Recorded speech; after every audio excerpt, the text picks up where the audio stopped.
마음으로 읽는 달라이라마. 달라이라마 존자님의 평화롭게 살다 평화롭게 떠나는 기쁨. 제5장 인내.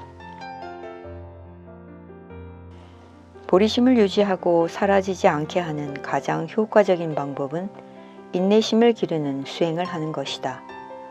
누군가 우리를 다치게 하거나 피해를 입히려고 하면 우리는 친절하고 자비로운 마음을 잃어버릴 위험이 크다. 인내심을 기르는 수행만이 우리를 도울 수 있다. 인내심을 기르는 첫걸음은 인내심이 가져올 이익과 분노와 미움이 가져올 비참한 결과에 대해서 생각하는 것이다. 인내심을 수행하는 것은 마음의 평화를 유지시킬 수 있는 가장 효과적인 방법이다. 인내심을 기르면 우리가 불리한 상황에 마주치거나 적대적인 세력을 만나더라도 불안해하지 않고 명료한 마음을 유지할 수 있다. 장기적으로는 용기와 강한 결단력을 키울 수 있다. 반면에 분노와 적개심은 이 생에서뿐 아니라 다음 생에도 우리에게 손해를 입힐 수 있다. 우리가 평소에 아무리 공손하고 상냥하더라도 분노가 폭발하면 우리의 좋은 품성들이 순식간에 사라져버린다. 오랫동안 친한 친구였던 사람에게 화가 나서 우리가 어떤 말이나 행동을 함으로써 우정이 깨질 수도 있다. 분노는 우리 자신뿐 아니라 주위의 모든 사람들의 평화를 깨뜨린다. 분노는 갈등과 불행을 만들어낸다. 분노는 우리의 정신적 성장을 방해한다. 분노는 우리가 평소에 하지 않았을 거친 행동과 말을 하게 만든다. 우리가 분노에 휩쓸릴 때는 살인이라는 극단적 행동까지도 할 수 있다. 그런 부정적인 행동은 우리 마음에 강한 인상을 남겨놓기 때문에 우리가 다음 생에 사막도에 태어나는 결과를 당할 수 있다. 우리가 무수한 전생들의 보시수행을 하고 부처님들에게 많은 공양을 올리면서 쌓았던 도덕적인 품성들이 한순간의 분노로 인해 다 파괴될 수 있다. 특히 보살에게 화를 냈을 때는 더욱 그렇다. 정신수행을 방해하는 악행 중에서 분노보다 더 파괴적인 것은 없다. 반면에 인내만한 속죄도 없다. 그러니 모든 방법을 써서 인내심을 기르도록 하라. 분노를 일으키는 원인은 여러 가지가 있지만 불행과 걱정도 그 중에 속한다. 우리는 인생의 여러 가지 사건이나 상황에 불합리하게 대응하기 쉽다. 무언가가 우리를 괴롭히면 우리는 그 문제에 대해 다른 사람들을 비난하기 쉽다. 즉각적으로 반응하지 말고 차분한 마음으로 문제를 조사해 봐야 한다. 첫 단계는 해결책이 있는지를 생각해 보는 것이다. 그 문제가 해결될 수 있는 것이라면 걱정할 필요가 없다. 그러나 그 문제가 해결될 수 없는 것이라면 걱정해봤자 무슨 소용이 있겠는가? 우리가 더 합리적인 방법을 취한다면 사건들 때문에 우리 마음이 불안해지지는 않을 것이다. 예를 들어보자. 어떤 이가 우리를 막대기로 때린다면 평소의 감정적인 반응대로라면 우리는 그 사람에게 화를 내고 보복할 것이다. 불교가 우리에게 가르치는 것은 그 경우에 마음을 진정시키고 실제적인 원인을 찾아야 한다는 것이다. 문제는 무엇이 실제적인 원인이냐는 것이다. 미혹한 마음을 가진 사람인가? 아니면 실제로 나를 때린 그 막대기인가? 이런 논리를 따라가 보면 우리는 그 사람을 폭력적으로 행동하도록 자극한 번뇌에게 화를 내야 한다는 것이 명확해진다.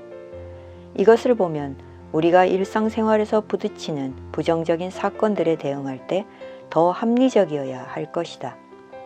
우리 마음이 분노의 고통으로 가득 차 있는 한 우리는 결코 평화와 행복을 누리지 못할 것이다. 우리 모두가 알고 있듯이 마음속에 분노가 일어나는 즉시 우리는 호흡이 힘들어진다. 질식할 것 같은 느낌이 든다.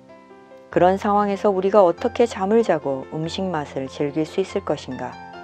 정신적으로나 육체적으로 평화를 느끼지 못하고 잠을 못 자니까 마음은 불안해질 것이다.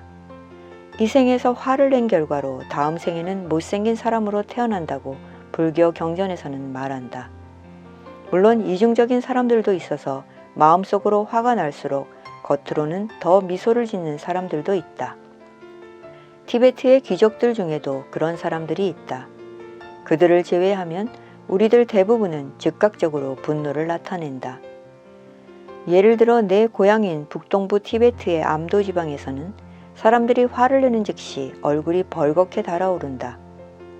티베트 격언에는 암도 사람들처럼 행동하지 말라는 말이 있다. 중부 티베트는 불교의 땅이라고 불린다. 중부 티베트에 사는 사람들은 마음을 길들이거나 변화시키지 못했더라도 표정을 관리하는 방법을 배운 사람들이 덜어 있어서 화가 날 때도 얼굴은 웃고 있다. 우리 마음속에 분노가 불타오르면 얼굴이 금방 흉하게 변한다. 얼굴을 찡그려서 주름이 생기고 벌게진다. 고양이 같은 짐승들도 매우 흉한 모습으로 분노를 표현한다. 우리가 분노의 부정적인 성질을 자각하고 누군가가 화내는 모습을 본다면 우리 앞에서 벌어지는 상황을 명확히 파악할 수 있다. 분노는 우리 모습을 흉하게 만들 뿐 아니라 우리를 어리석게 만든다. 분노는 우리의 판단력을 흐리게 한다. 누군가 피해를 입힌다면 우리는 분노로 대응할 것이다. 우리는 이미 입은 피해를 그 분노가 보상해 주는가? 단기적으로는 그 분노는 아무 소용이 없다. 하지만 장기적으로는 분노의 결과로 우리는 다음 생에 더 큰 고통을 당할 뿐이다. 또 다른 대응 방법은 우리가 이미 피해를 입었으니까 그저 참고 인내에 대해서 명상하는 것이다. 이런 방법이 훨씬 낫다. 그렇게 하면 다음 생에 올 고통을 피할 수 있으니까 말이다. 우리가 화를 낸다면 우리가 이미 당한 피해에 덧붙여서 다음 생에 더 큰 고통을 겪을 것이다. 분노는 아무 쓸모없는 요소이다. 그저 무시하라. 밀교 경전에는 분노를 수행에 이용한다는 말이 있지만 그 경우에 분노가 의미하는 것은 보통의 분노와는 다르다. 우리가 일상적인 분노를 수행에 이용할 수는 없다. 그런 분노는 우리의 자비심을 없애고 마음을 거칠게 하고 사납게 만들기 때문이다. 우리에게 물질적인 도움을 주고 우리를 친절하게 대해준 사람들까지 우리는 분노로 죽일 수도 있다. 우리는 분노로 인해 친구를 실망시키고 재능을 파괴시킬 수도 있다. 간단히 말해서 분노는 결코 평화와 행복을 가져오지 못한다. 분노는 부정적인 결과를 가져오는 우리의 적이다. 인내가 가져올 이익과 분노가 가져올 손해에 대해 생각해 본 다음 분노를 일으키는 원인이 무엇인지를 알아봐야 한다. 그 다음엔 그 원인을 제거해야 비로소 분노를 이겨낼 수 있다. 분노를 부추기는 것은 우리가 원하는 것을 얻지 못했을 때의 좌절이나 우리가 원치 않는 것을 겪었을 때의 실망이다. 분노는 온갖 파괴적인 결과를 수반한다. 분노를 부채질하는 연료는 정신적인 괴로움이기 때문에 우리는 그것을 막아야 한다. 보통의 적에겐 우리를 해치는 일 이외에도 다른 할 일이 많다. 적들도 잠을 자고 먹고 가족을 돌보고 친구를 만난다. 보통의 적들은 다른 사람들의 마음을 불안하게 하고 파괴하려는 노력을 서로 협동해서 계속하지는 않는다. 그러나 분노는 혼자서도 언제나 우리 마음을 불안하게 만든다. 분노의 역할은 오직 우리를 해치는 것이다. 그러므로 우리는 무슨 일이 있어도 분노가 일어나지 않도록 정신적 괴로움이라는 연료를 붓지 말아야 한다. 걱정한다고 해서 우리가 원하는 것을 성취하는 것도 아니고 행복과 평화를 불러오는 것도 아니다. 걱정은 우리를 불안하고 혼란스럽게 만들 뿐이다. 우리에게 어떤 불쾌한 일이 생길 것이라고 느낄 때 그것이 피할 수 있는 일이라면 그것에 대해서 걱정할 필요가 없다. 단지 그것을 피하기 위해 우리가 할 수 있는 일을 하면 된다. 하지만 피할 방법이 없다면 그것에 대해서 생각해봤자 아무 소용이 없다.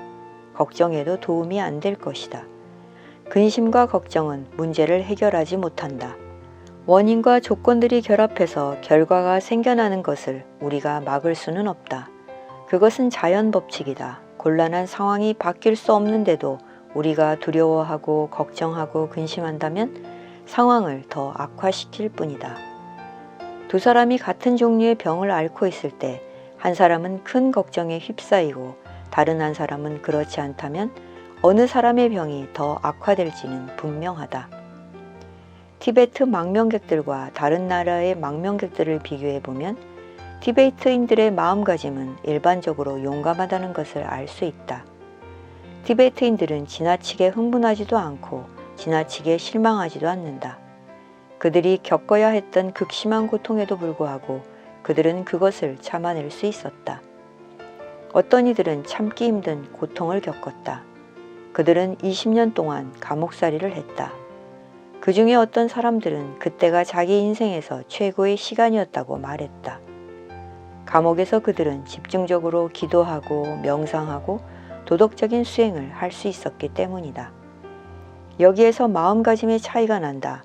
대부분의 사람들은 밤낮으로 그렇게 고통을 받게 되면 그것을 견뎌낼 인내심이 없다. 만일 그 고통을 마음을 변화시킬 기회로 이용할 수 있다면 그것에서 좋은 결과를 얻을 것이다. 따라서 어떤 것이 바뀌거나 변할 수 있다면 걱정할 필요가 없다. 만일 그것이 변할 수 없다 해도 걱정할 필요가 없다. 걱정해봤자 문제를 해결할 수 없을 테니까 말이다.